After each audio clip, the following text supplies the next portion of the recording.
Welcome to Some Weekly Review, a new weekly program that takes a look back at media through the ages. Here we'll discuss everything from video games to children's television programming, with a new topic being discussed each week. This week we're talking about lost media. That is, a form of media that has somehow disappeared as the years have passed, unable to be found for public viewing anywhere on the discernible internet. I've decided to discuss this topic not only because I find it fascinating, but also in the hopes that maybe one day, some of you watching out there might be able to help the people of the internet rediscover and archive these missing programs. After this video, make sure to check out the Lost Media Wiki and other resources I'll have linked in the description below. When a show becomes massively popular, it earns itself a slice in the proverbial pie that is our pop culture. Many of the programs that run for years and years become household names that have touched the lives of millions upon millions of people. So when these programs that will remain in our collective consciousness for years to come go missing, it's easy to scratch your head and wonder, how? With unaired pilots and short-lived programs that don't make it past the first season, it's easier to comprehend how their files might have gone missing. But unfortunately, even the most famous of shows are not immune to this phenomenon. Sometimes it might be the sheer volume of content produced that resulted in a few episodes falling through the cracks, while other times, legal issues such as copyright claims have caused the programs to be caught in an endless maze of red tape, making any kind of home media release extremely unlikely. Still, these shows' fans continue to search for these missing episodes in the hopes that one day, the entire production will be properly archived for years to come. Today, we will be discussing immensely popular television programs that have had episodes go missing.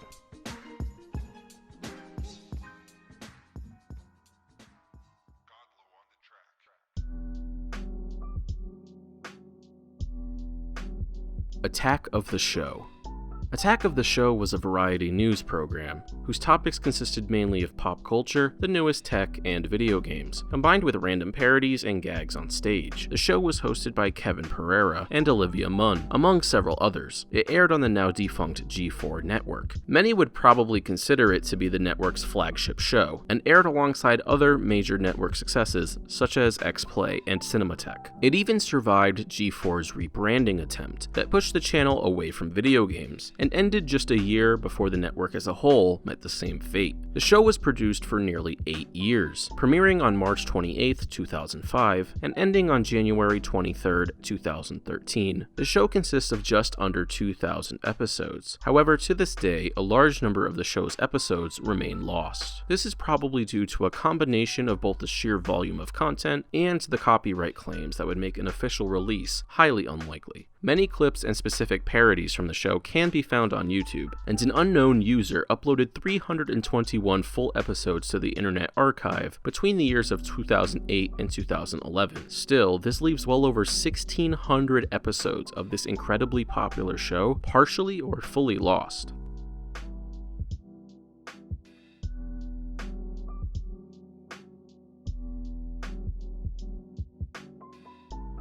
Nick News. Nick News, also known as Nick News with Linda Ellerby, or Nick News W5 in its earlier episodes, was an irregularly scheduled news program hosted by Ellerby, a reporter whose work included major journalism outlets such as The Today Show and Good Morning America. Nick News discussed a variety of current events and serious world issues in a format suitable for older children and teens. Oftentimes, the show was presented in a forum-like setting, with teenagers voicing their opinions on the various topics discussed. Topics covered included PSAs such as Stranger Danger or There's No Place Like Home, to more serious discussions, such as Kids of Cons, which explored the lives of children who had at least one parent in prison. The show premiered on April 18, 1992. Its sporadic schedule and more serious nature made for low ratings. However, the program was a large success in classroom settings, and so it was produced all the way until Ellerby's retirement in 2015. However, over the course of its 23-year run in the 178 episodes, only one report from Nick News has ever been released on home video, Under the Influence: Children of Alcoholics. The later episodes, which aired between 2010 and 2015, can be found on both iTunes and Nickelodeon's official website. And while some of the older episodes have been posted on YouTube and other locations online, the lack of an official home media release has left approximately 75 episodes partially or fully lost.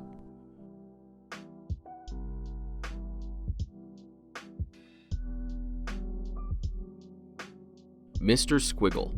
Mr. Squiggle, alternatively known as Mr. Squiggle and Friends, is an Australian children's puppet show. The show began as a series of shorts on Children's TV Club, before the titular character was spun off into his own program, officially premiering on July 1st, 1959. It ran for over 40 years, ending on July 9th, 1999, making it one of the longest-running Australian television shows, still to this very day. The show revolved around Mr. Squiggle, a clown-like marionette who had a pencil for a nose. He was usually supported by a human female assistant, as they drew pictures and acted out various skits. The character got its name from the most popular segment in the show, where real-life audience members, usually children, would mail in literal scribbles that they had drawn, at which point Mr. Squiggle would add to the drawing, transforming it into a full-blown, recognizable picture. It was massively popular, entertaining generations of fans, with the characters regularly touring around Australia for live performances, reminiscent of other long-running puppet shows, such as Sesame Street. While some episodes are available on YouTube, there are only a few official home media releases, and even so, official DVDs and VHS tapes of the show are extremely rare. Unfortunately, this means a large majority of the show's 4-decade-long history remains totally lost, with even simple information regarding the exact number of episodes produced remaining uncertain.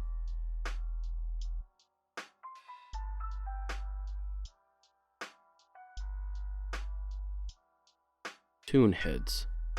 Toon Heads was an animation anthology series that aired on Cartoon Network. It was one of the very first programs on the network, premiering on October 2nd, 1992, just one day after the launch date of the channel as a whole. The show was the epitome of what a program on the Cartoon Network might look like. It was literally a collection of some of the most important and popular cartoons throughout history. It was narrated by Leslie Fram and Don Kennedy, and consisted of various Hanna-Barbera, MGM, Warner Brothers, and Popeye cartoons, intercut with background information and trivia. Oftentimes, these pieces of trivia were about legends in the animation and voice acting industries, such as William Hanna and Joseph Barbera, Mel Blanc, and Tex Avery, just to name a few. The show lasted for 8 seasons, concluding on November 23, 2003, with the release of the series' 101st episode. Reruns ran regularly on Cartoon Network and Boomerang as well until 2005. Due to the program being an anthology, most of the tunes showcased are readily available. However, the Toon Heads program itself never saw a home media release, and 2 of the episodes were never even aired in the first place. This, unfortunately, has left many episodes, including the show's entire first season, lost.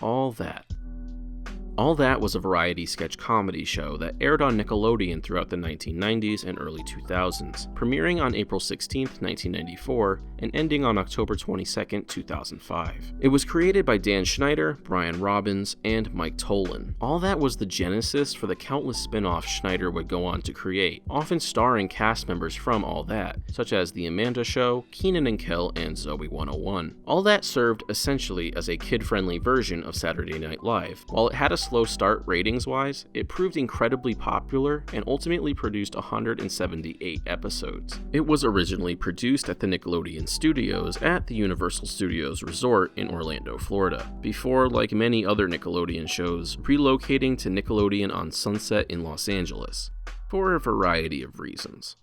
But that is a story for a later video. In 2002, the show took a short hiatus to rebrand itself. This resulted in the entire cast being replaced by new, younger actors, such as a pre-Zoe 101 Jamie Lynn Spears, for example. The show proved to be less popular than its 90s incarnation, but continued for 3 more seasons until its cancellation in 2005, not long after celebrating its 10th anniversary, in an episode that brought back both sets of cast members. Since the show's conclusion, quite a bit of the program has seen an official home media release. However, some episodes, especially ones which were rarely aired in syndication, such as those from the first 2 seasons, remain lost to this day. Some episodes were rebroadcast during the 90s or All That block between the years of 2011 and 2014. However, most of these had their musical performances and their adjoining sketches that introduced the performers cut from the episodes. Unfortunately, many of the episodes that are available on iTunes are in the same boat, with their musical performances and original outros removed. On September 28, 2018, a user on the Lost Media Wiki by the name of Moisty uploaded the entire first season of the show in full, claiming that the only episode that remained incomplete was Season 1, Episode 13,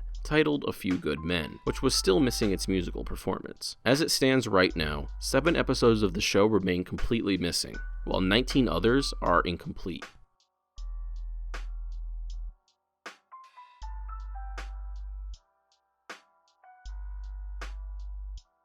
Doctor Who.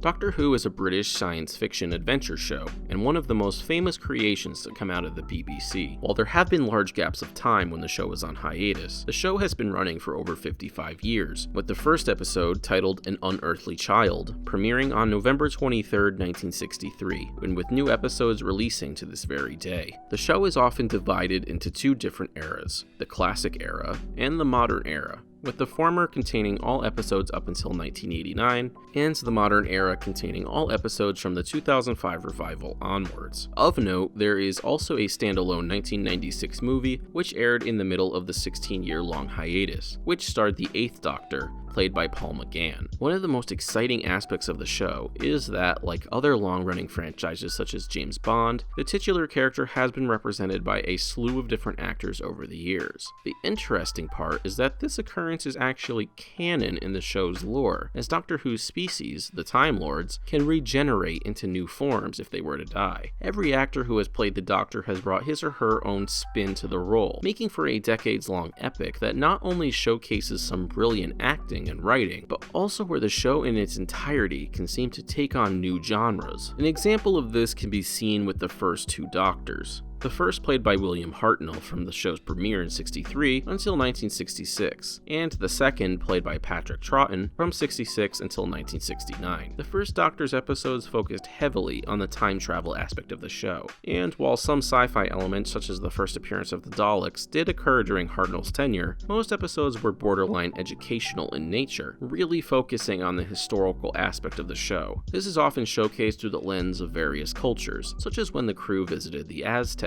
for example. After the second Doctor took the reins, the show became much more action and sci-fi oriented, a trend which continues to this very day. However, an unfortunate truth lies beneath these 2 actors' performances, and that is that a lot of their episodes are lost. The missing Doctor Who episodes are arguably the most famous case of lost media, due to the extraordinary popularity of the show, and the fact that these episodes are not just lost for internet patrons to watch when they please, but they are truly lost, as in the BBC does not have them in their archives, and are desperately trying to locate copies. That's right, this massive screw-up was by the hands of the BBC themselves. The story goes like this. The BBC shot Doctor Who's earliest seasons on magnetic videotape, a fairly new and extremely expensive technology at the time. Magnetic videotape has the ability, unlike film, to be erased and reused. So oftentimes, the BBC would shoot these Doctor Who episodes on tape and then film a projection of the tapes to film prints, which were then sent to TV stations, at which point the tapes would be wiped and reused on future productions so as to cut down costs. The only problem was that 2 different divisions of the BBC, the BBC Film Library and BBC Enterprises, both assumed that the other was properly archiving the episodes, and both erased their copies of the master tapes. Word has it the BBC only stopped destroying their own episodes because of the insistence of Ian Levine, a record producer who was a massive fan of the show. Thank God for Mr. Levine,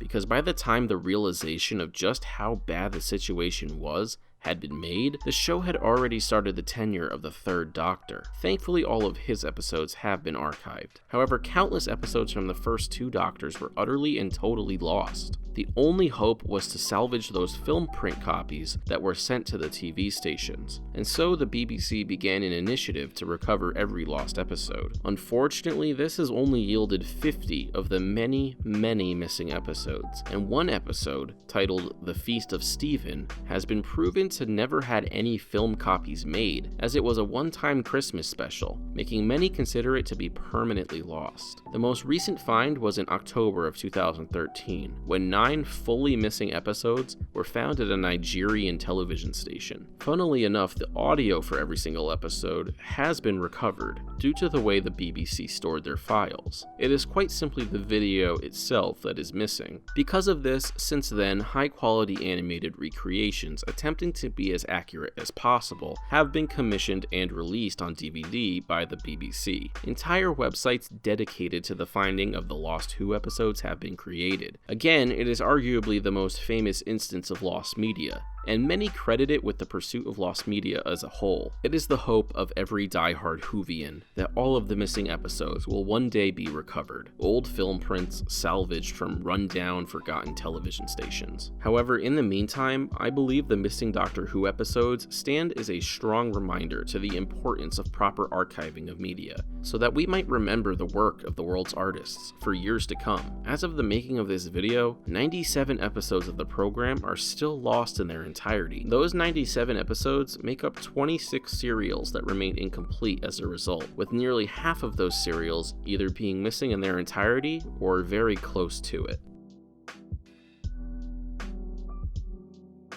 And there we have it, immensely popular television shows that have since gone missing. If you liked this video, please make sure to give it a thumbs up and subscribe for new videos every week, all about lost media, retro gaming, and more. Also, please make sure to check out the Lost Media Wiki. I want to give them a huge shout out and say thank you, as they were my biggest source of information in the making of this video. Thank you so much for watching. This has been Silence, signing off. I'll see you next time for some weekly review.